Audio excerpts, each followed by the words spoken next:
It's all the stuff. It's just you have sex with a woman. That's how they look at it. If you're a man, if you're a woman, you have sex with a man. That's how they look at it. And he's apologized for it too. You know, I mean, he's taken it back. He apologizes, but he really doesn't mean it.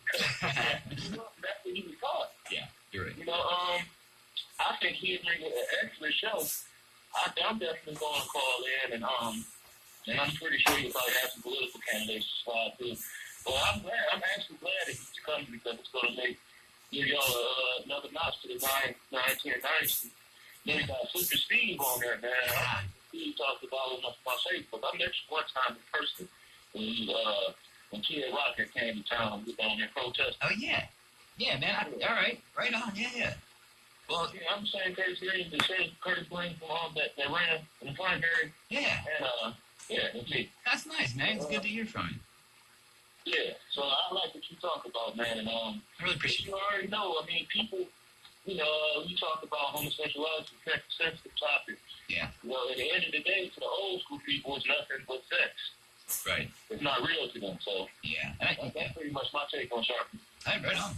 Thanks, Curtis. I appreciate it. I mean, I think that kind of reconciling them is important. Martin Luther King certainly wasn't by any means a perfect person. He had many extramarital affairs, and he was fooling. He was, but it doesn't. When I have a philosophy degree, and my emphasis is on logic, and there's a logical argument that people always make, and that is that you attack the person rather than the argument, and it's kind of like this: is that if you are a meat eater, you can still make a perfectly good argument about vegetarian. Your argument stands on its own. So, to put that in the context of Al Sharpton, he can say things that, about gay people, about Mormons, about white people, but the topic that he's most interested in, racial equality, I don't see where he has a flawed argument.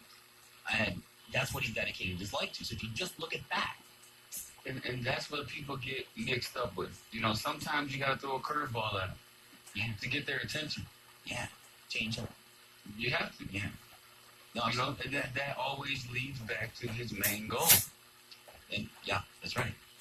And don't forget to remind listeners that you can check us out on our Facebook page, 9:10 a.m. Superstation. There's video. It's a live feed. Yeah. And if you have any questions, comments, feel free to add them, and we'll answer your questions from there as well. And the call-in number, of course, is 313-778-7600. And we're already flooded with calls. Man, back to back. I'm glad that we have such a community that cares enough to make a statement about what they think about Al Sharpton, because he is somebody who has dedicated his entire life to these issues and was very poor when he got that other side. Yeah, and he's got a big enough name to make a change. Yeah.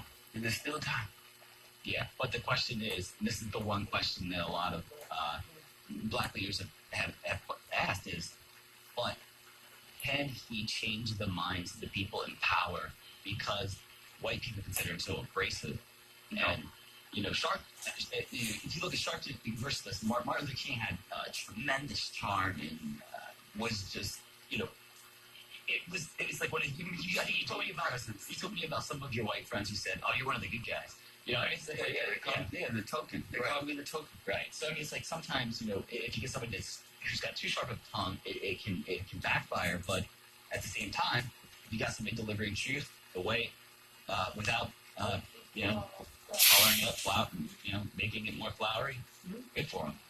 Let's take another call. Robin, line 2. Thanks for calling. Yes. Hello, guys. Listen, I love Robert Sharpton. He tell it like it is. He don't sugarcoat nothing. But white people don't like him too bad. Black people don't like him too bad. Because that man has been around longer than any of our three of us. And he done seen some stuff. And he done heard some stuff. And he been to some stuff. So he coming to put like this at time not. And if the white people don't like this thing, too bad. The black people don't like it too bad, because there's always going to be somebody that don't like somebody, you know.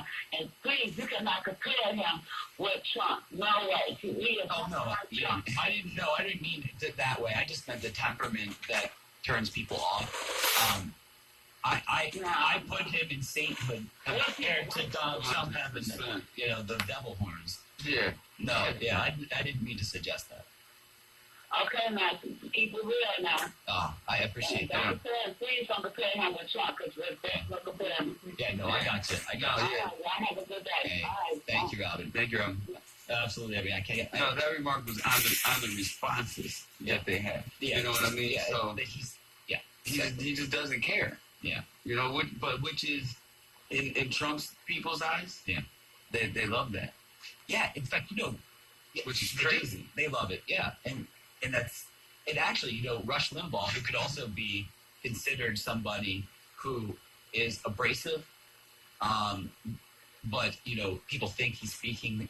Well, he is speaking his mind, probably. Mhm. I think some of it's entertainment because I think most of it is. Yeah, I mean, he's not that stupid, but he is at least smart enough to get the white rural people pissed off all the time. Yeah.